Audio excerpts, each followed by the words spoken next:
Hello, Matt. Hey, Bill. How are you doing? I am doing swell. How are you? I'm okay. Folks may or may not have seen the announcement from the Bob Wright, Mickey Kaus dialogue from Wednesday, announcing big changes in bloggingheads.tv. And I don't want to, reiterate everything that Bob said, because Bob knows it better than I do. But the key thing is that the weekend blog stays. There will still be the weekend blog in the next chapter of the life of Blogging Heads.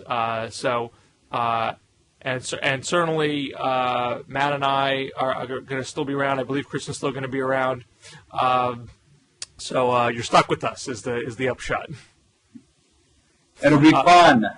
This is too good of a thing. We can't let this phenomenon, this thing which is literally sweeping the nation, dozens of people. It's very much like Arrested Development moving to Netflix. Yes. And I think there's a movie, and maybe there's possibly a movie coming. Right. I think the Netflix thing is sort of a build-up to the movie. Yeah. But Fox tried to kill it, and the people wouldn't let it die. I think the same thing. That's right. With the Weekend Blog. Just like the Family Guy too. Let me start. I want to start off by talking about. We don't do a lot on this, but interestingly, Adam Carolla, who I'm a huge fan of Adam Carolla, just for comedically.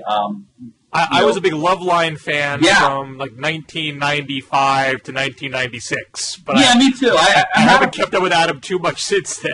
Well, I wasn't a fan of the Man Show, but I loved Adam on Loveline, where you had Dr. Drew sort of as the straight man, and then Adam Carolla is not good scripted, and he's not good if he only has a short amount of time. He's really good at going on these rants and just complaining about stuff, and actually like making comparisons and analogies that are like very profound, but most people would never even think of. He's really super good at that.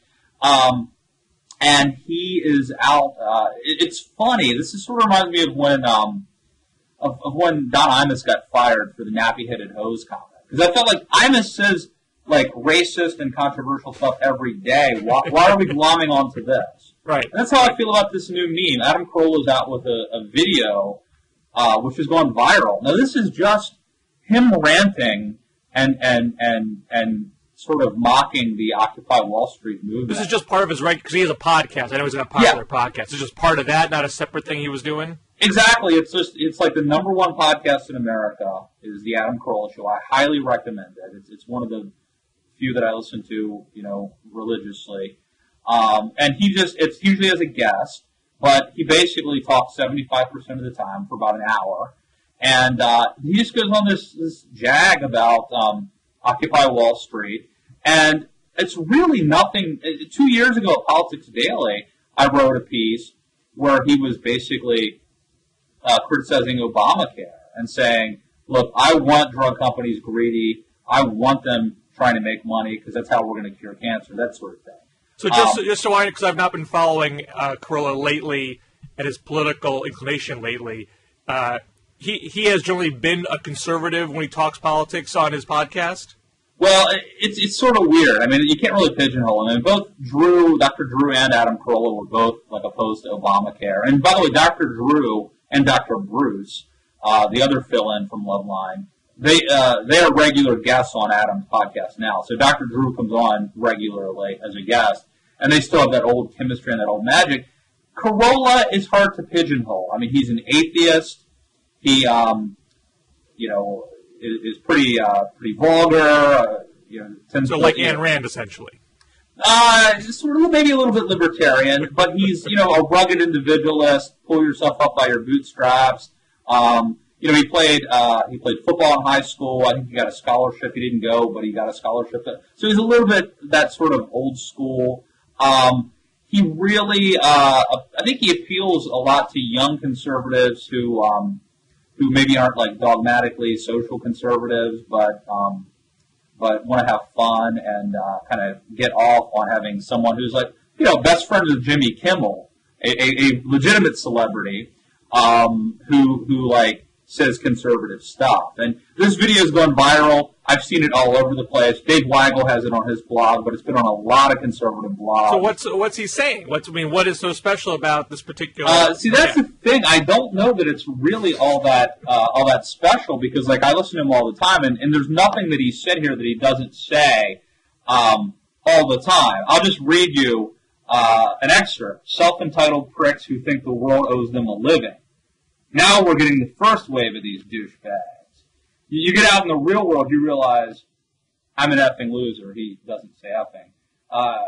So in other words, he's basically saying that the Occupy Wall Street people are rich, privileged kids who've been catered to their whole lives, and that's essentially what this is. And again, it's really it's nothing. Here's what I'm guessing happened. I'd love to trace it back and find out who was the first guy who picked up on this, because somebody stumbled across this and said, "Wow, some Hollywood guy is saying conservative stuff," and somehow it got people who probably weren't as familiar with Carolla as I am. But like I said, 2 years ago, I wrote a piece at Politics Daily about how Adam Carolla was opposing Obamacare.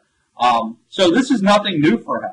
Right. He's always. There does seem to be this dynamic where conservatives have long tried to pillory Hollywood as this disgusting cesspool of liberalism, yet any conservative in Hollywood gets completely feted by almost the entire conservative movement whenever they speak up.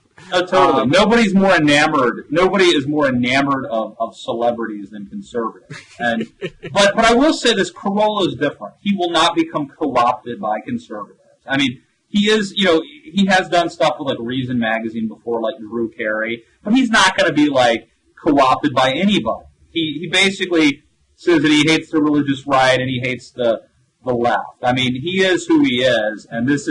I mean, that's where Bill Maher used to be. Yeah, it's exactly. And by the way, he goes on Bill Maher, and he also criticizes Bill Maher on his podcast all the time.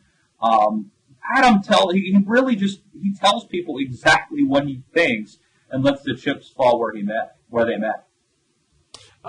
You don't necessarily see this as a shifting of Carolla trying to become more politically relevant. No, not at all. This isn't like Dennis Miller. He's not going to have a conservative radio show, although he's had Dennis Miller on his show. I think he's guest hosted Dennis Miller's radio show. But Carolla is not going to run for office. He's not going to try to be like a Fox News pundit. This is just him being him. There's no Gary Johnson, Adam Carolla, Libertarian Party ticket in the offing? I don't think so. I think someone just stumbled across him being him, and they were surprised by it. But again, this is really, he was saying the same stuff on Loveline, by the way. You probably, I mean. I don't remember them getting very political on Loveline. I think he's only political because he talks every day for hours, and he has a news segment where the lady who reads the news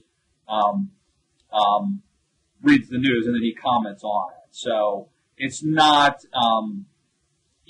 In other words, he might have talked for 99 minutes about, or he might have talked for 50 minutes about Taboo 2 and one of his favorite porns, and then he might have spent 10 minutes on Occupy Wall Street. So, I mean, It's not as if it's becoming political, but I bring it up just because it's interesting how this thing has gone viral, and I've seen it all over the place.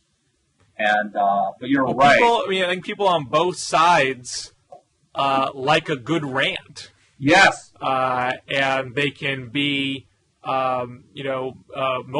I mean, the whole Tea Party arguably, was sparked by the Santelli rant.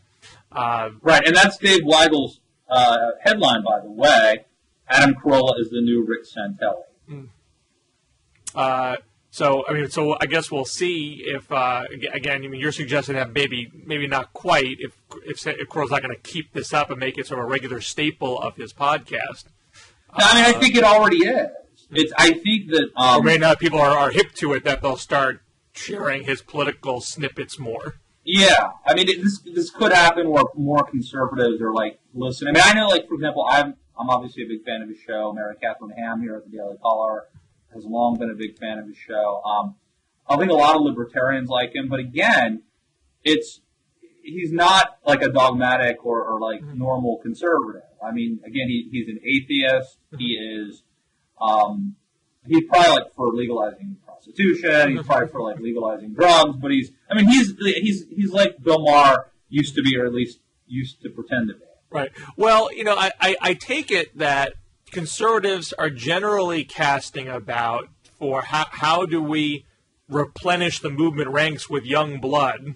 I said that's sort of been a long-standing project. You go to CPAC, you always see a lot of students there. But obviously the youth vote did not break the conservative way in 2008. And some have talked about, is the Obama presidency going to lock in a generation of liberals, essentially? So is there sort of an appetite for conservatives trying to find someone who is going to resonate with younger voters in a way that, say, the current crop of presidential candidates is not necessarily doing? I mean, I don't know if this is like any sort of orchestrated effort, but like I said, and like you said, I mean, nobody is more enamored of celebrity than conservatives. I mean, like Hannity, his Great American Panel, which I've been on, but really can't watch anymore. I mean, it's like, it's basically like someone who's like a NASCAR driver and someone who like wasn't in movies 20 years ago. I mean, they're like, they love celebrities, and like, if you were in Hootie and the Blowfish, you're better than George Will. There's this weird sort of thing where conservatives deride Hollywood, but love if any star, Patricia Heaton or whomever, the guy from Frasier. I mean, Tom Selleck. I mean, you kind of have to reach to find them, but like they really hold them up on high because they're so precious and so rare. I mean, why you're holding on to Victoria Jackson, I really do not understand at all. Right. But she wasn't even that great on Saturday Night Live. Come on. But no, I think the thing with Carolla that people like is this sort of an irreverent thing. Because look, here's the thing about liberalism. It does get a little preachy. It does get a little paternalistic. And that's not cool. And I think that the Carolla, that's what turns him off to liberalism, is this sort of preachy, holier-than-thou bullshit. You're saucy today, Matt. I'm salty. And by the way, let's point out that the earlier stuff was a direct quote, which won't prevent when I run for president in 2034 or whatever, that is, from this being called. But let me. I think that's Carolla's appeal. It's like this. We're sick of the political correctness, and he. I think he sort of is pushing. Well, what's so? I mean, conservatives have sort of. I mean, the left got really pilloried on political correctness in the '90s, but I would argue in the Jon Stewart era of liberalism that we haven't been tagged as the humorless, preachy sticks in the mud. That we've been the looser bunch, and the conservatives have been the ones who have gotten very uppity with very minor language transgressions. I would say that Carolla is against any of the complaining, any of the bitching, any of the uppityness. And by the way, you just proved that you can use the word uppity without being racist. So let it just be said that it's not always a code word. But I think that Carolla would be against any sort of victim mentality, any sort of card one could play, any victim card, any sort of any of that stuff. He would be like bipartisanly against any of that stuff. And he's been on my podcast, by the way. I should throw that out.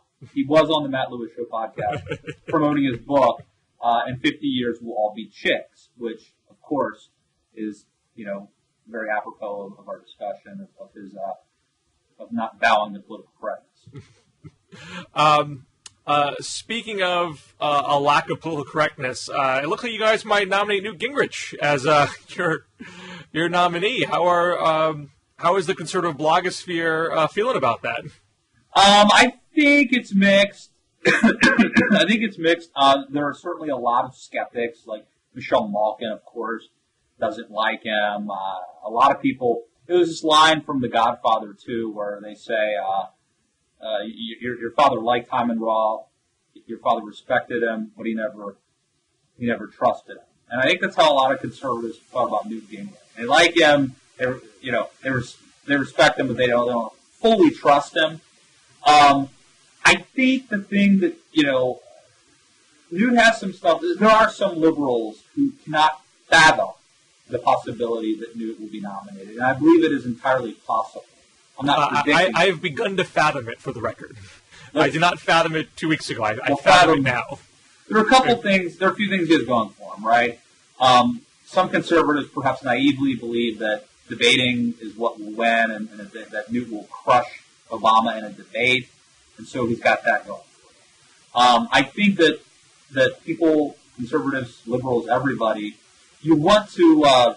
There's a revolutionary thing where you want to be a part of something and a movement. Well, Mitt Romney doesn't inspire anybody, but Newt Gingrich can. It's a bit romantic. It's something, maybe it's diluted, but you can believe in it. So I think he's got that going for him. And then lastly, I think that there is a bit of this sort of inferiority complex that some conservatives have. They feel that they've been portrayed as stupid.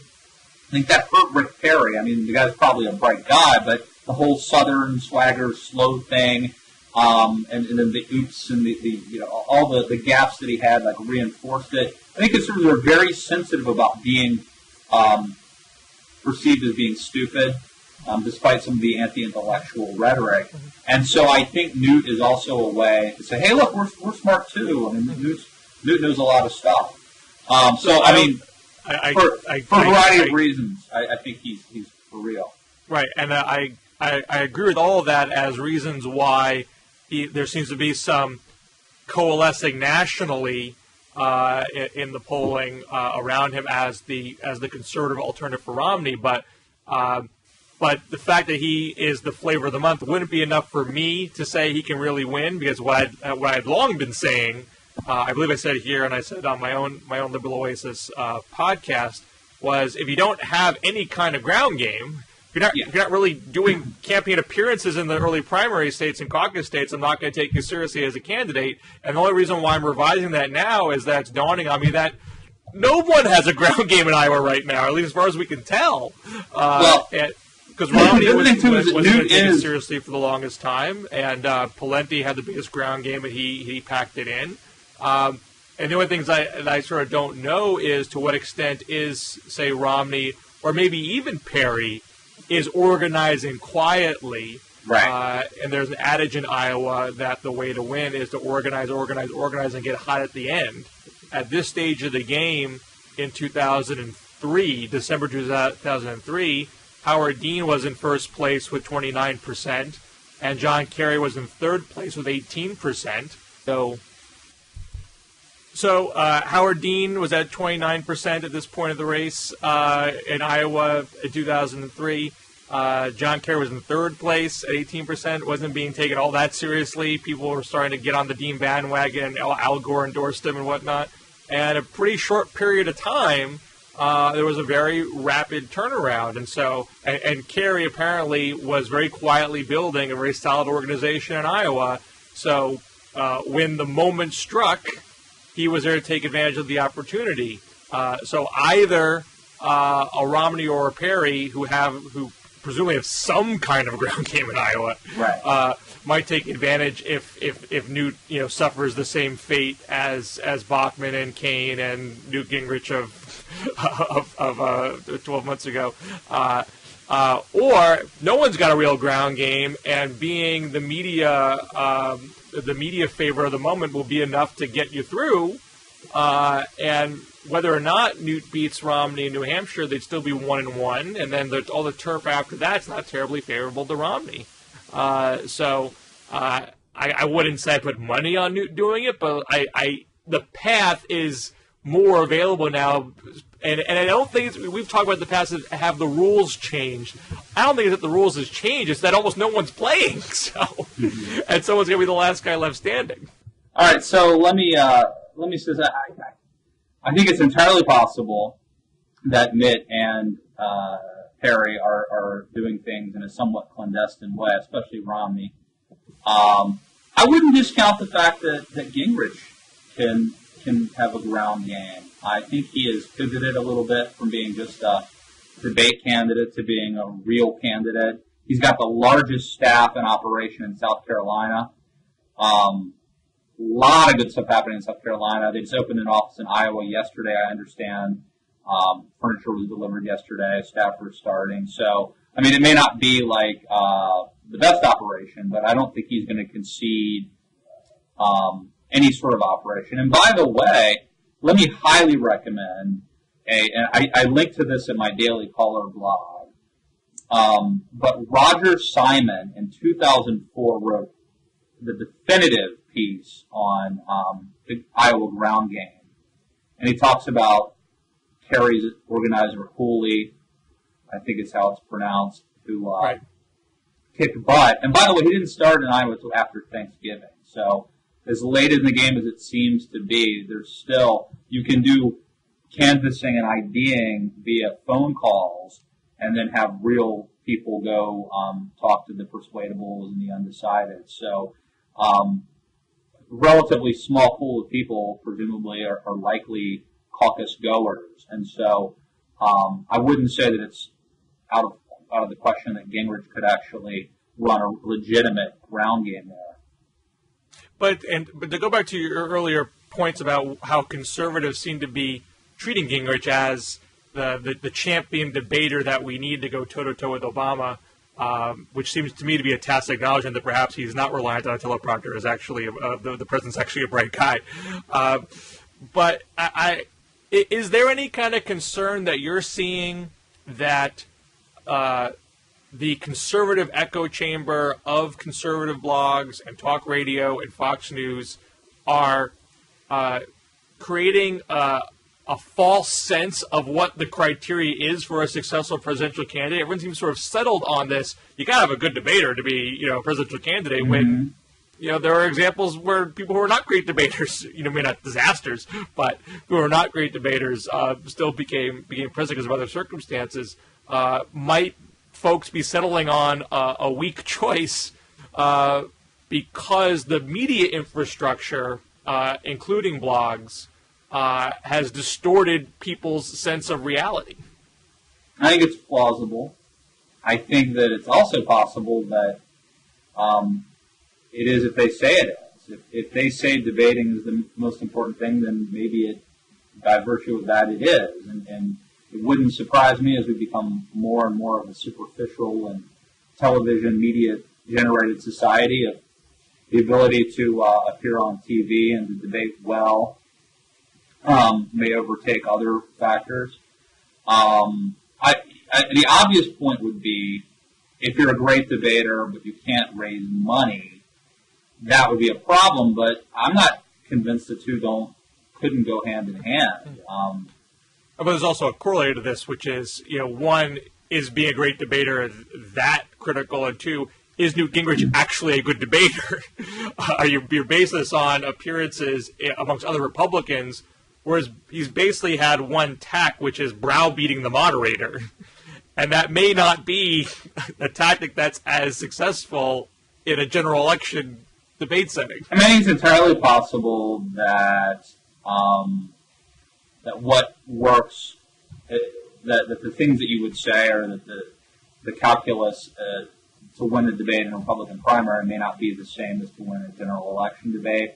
And it's clear that Newt Gingrich is articulate and knowledgeable. And there are certainly other candidates in the Republican primary that have shown signs that they would not be as articulate or knowledgeable in a general election debate. The other problem, too, is, how many debates is Obama going to have with Newt and when? I presume that they will not do the 7 Lincoln-Douglas debates that Newt wants. Well, and this is an interesting question, particularly if he gets it. For a very, very, very long time, we haven't had. It's always been maybe a little bit of a jockeying between the two campaigns about how many debates they're going to have, but it's never been seriously in doubt.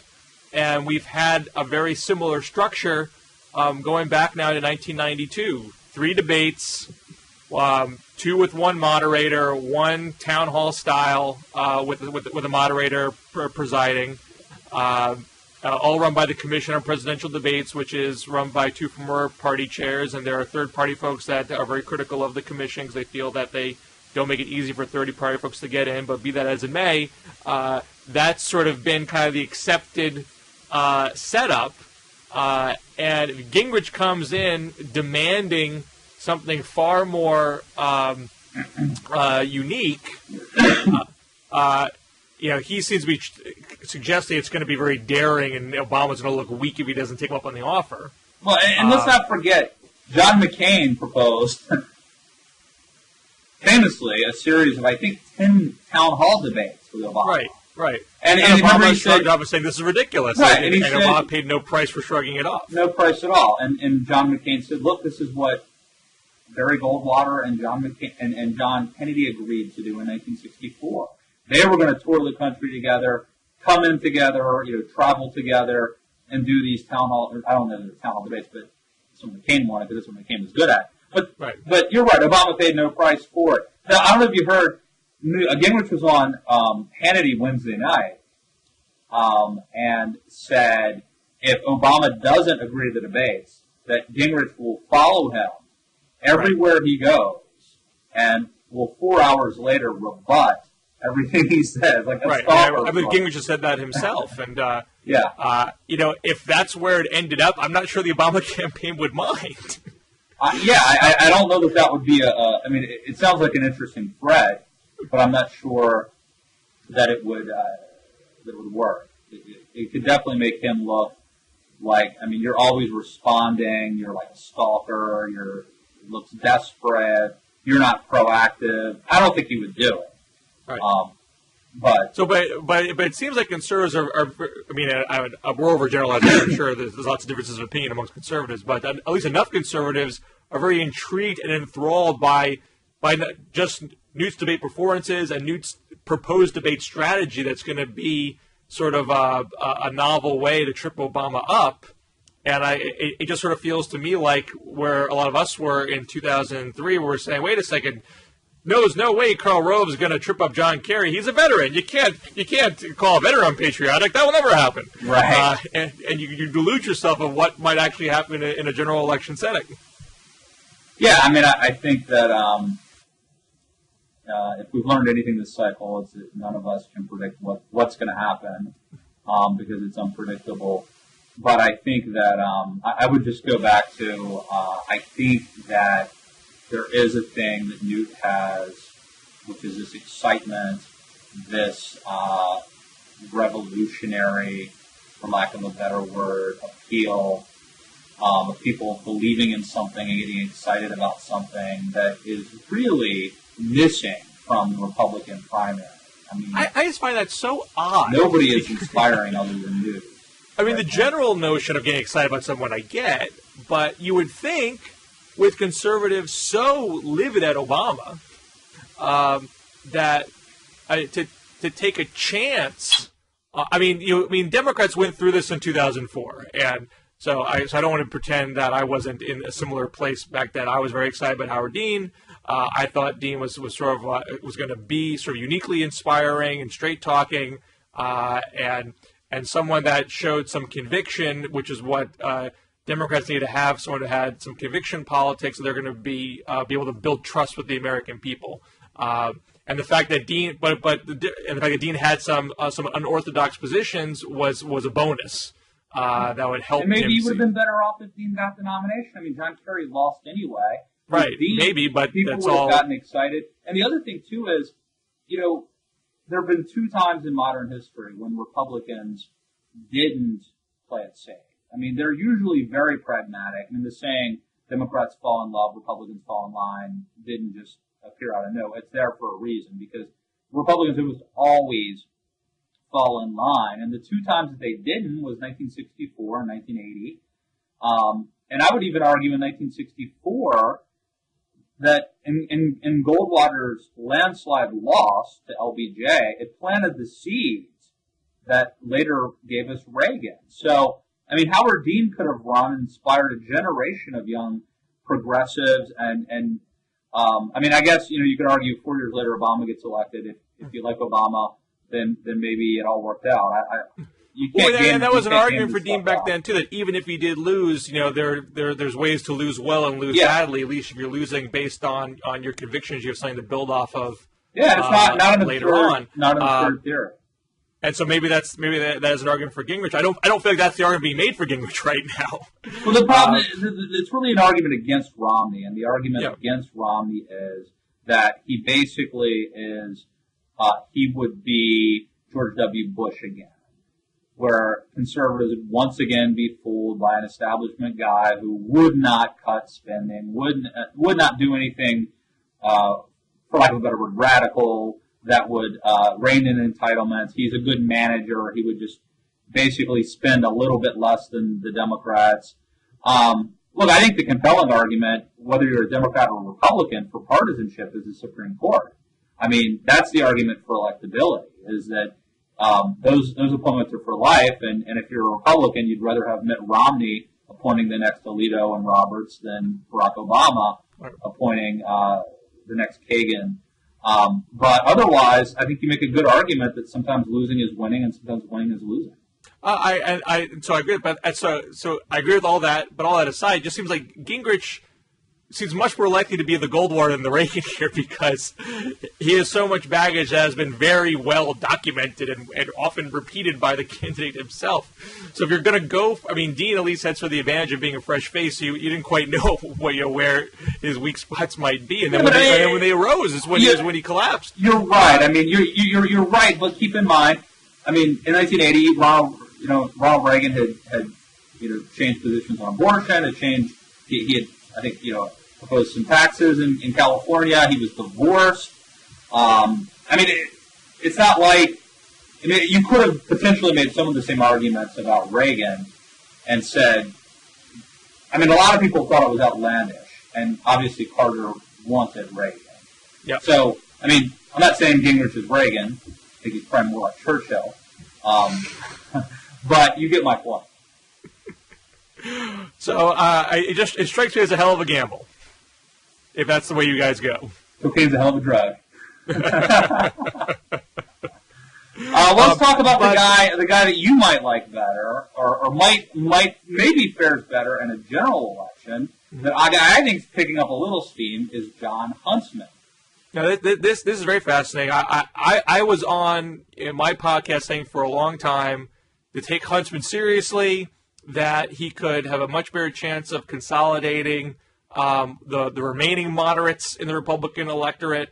That if he drove home a pro-science, pro-fact argument, that he could distinguish himself amongst everybody else. He'd made some steps towards doing that, but never really stuck with it. And it hasn't had strong debate performances, and it's been really mired in low single digits. But it seems like he has gotten some New Hampshire traction, and now, even though he's polling terrible nationally, he might even get in the Iowa debates because he doesn't meet the qualifications. But Eric Erickson, sort of this self-appointed arbiter of conservative tastes in the blogosphere, is saying nice things about Huntsman now. Yeah, let me read it. John Huntsman's rising in New Hampshire. Let's see. If Huntsman comes back in New Hampshire, he is in the game. He goes on to say his record as governor is more conservative than Newt Gingrich and Mitt Romney combined. He is more pro-life than either of them. He is more economically wedded to the free market than either of them. He has better foreign policy experience than either of them. Huntsman should be a conservative hero in the race. But Erickson goes on to blame his campaign, which I think is probably true. But obviously he's surrounded by a lot of former McCain guys, I believe. But that was a choice of his. He has sort of actively tried this. Well, actually, if you go back and hear what he actually said, it wasn't a choice. They built the campaign before he signed off on it. But he chose the sign. Yeah. It's kind of in any of that. So Erickson, as you mentioned, is, and I'm starting to feel like Huntsman is. He's Morning Joe Scarborough has been pushing him hard. Today he was retweeting Eric Erickson's quotes. But and I'm starting to see some signs as well. I'll give you just one example. Yesterday I wrote a piece where I quoted Ross Galfett's New York Times piece about Huntsman's campaign, essentially criticizing him for positioning himself as a moderate. And Huntsman's people pushed back. They contacted me. They pushed back, and I wrote a follow-up piece today quoting them, explaining their side, and they do have some interesting points to make. But my biggest observation there is that this is a campaign who does not want to let the meme that he's a moderate stand, and that they are aggressively now making their case that he is a conservative for the first time. It's like this. Imagine this.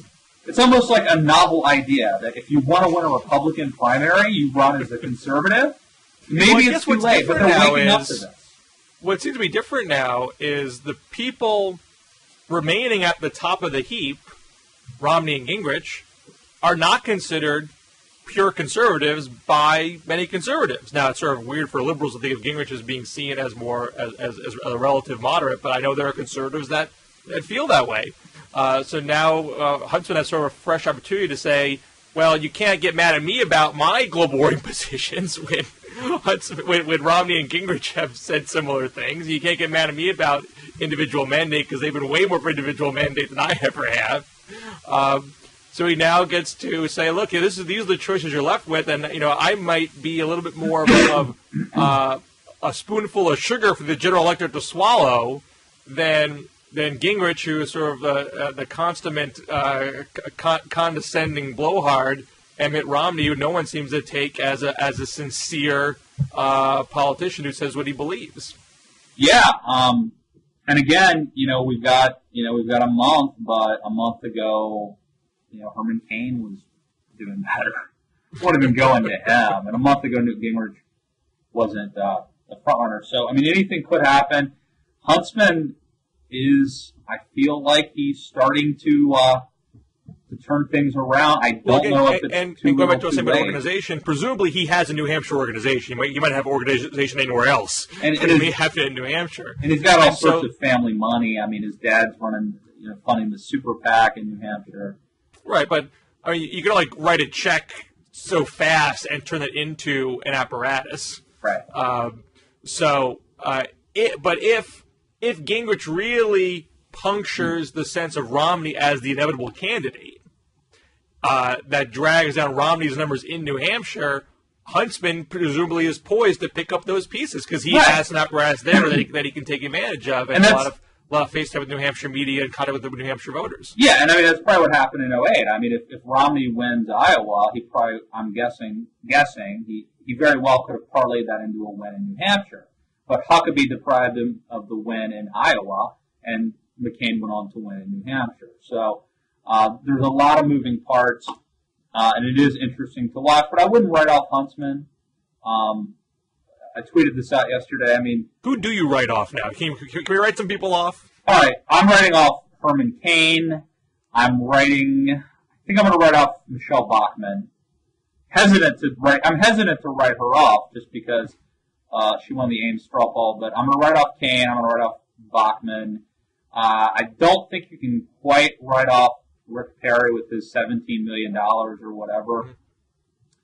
I am going to write off. Can we write off Santorum? I'm going to write off Santorum. I'm going to write off Gary Johnson. Can we write off Ron Paul? I think Ron Paul could surprise people and do better than expected, but he will not be the Republican nominee for president. That's for sure. Is it possible, if no one in Iowa has a ground game, that the Paulites pull off an Iowa upset? I think it's within the realm of possibility. I don't think it would matter. I think that would be it for them. But yeah, right. They do really well. There's a small group of very intense activists and supporters for Ron Paul, and it's within the realm of possibility that they could.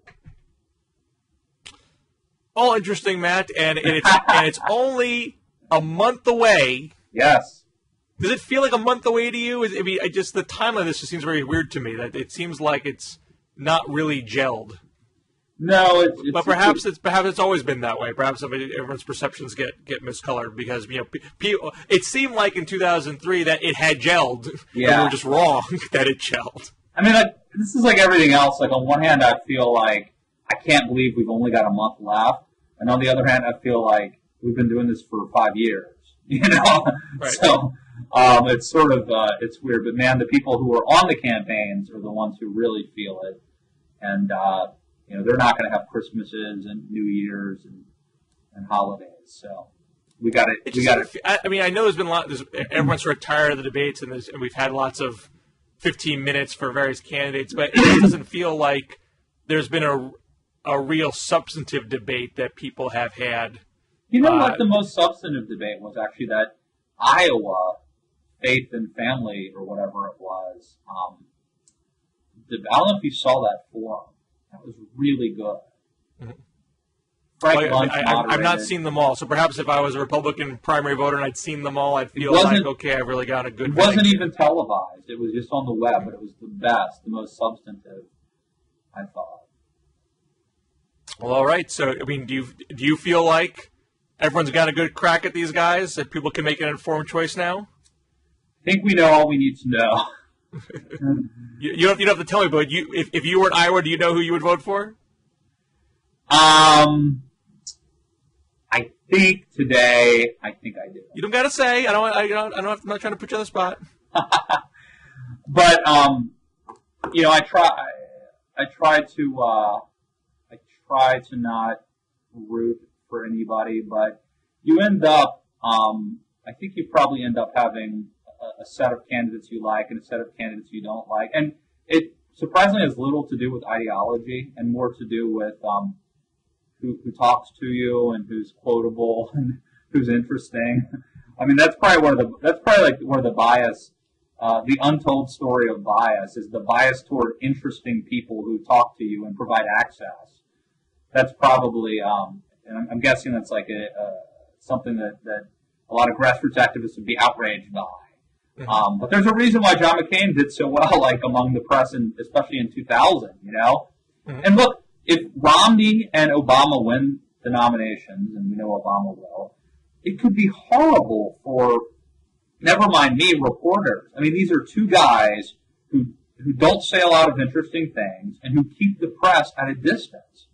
Romney-Obama would be very difficult to cover and very boring to cover as a reporter. And you would not have a lot of access. It's not the straight talk express. Interesting point. Yeah. Should we leave it on that note, sir? Let's leave it there. All right. Always good to talk to you, of course, and we'll still be talking in the next chapter of bloggingheads.tv. That's right. And until then, until next week, this has been The Week in Blog.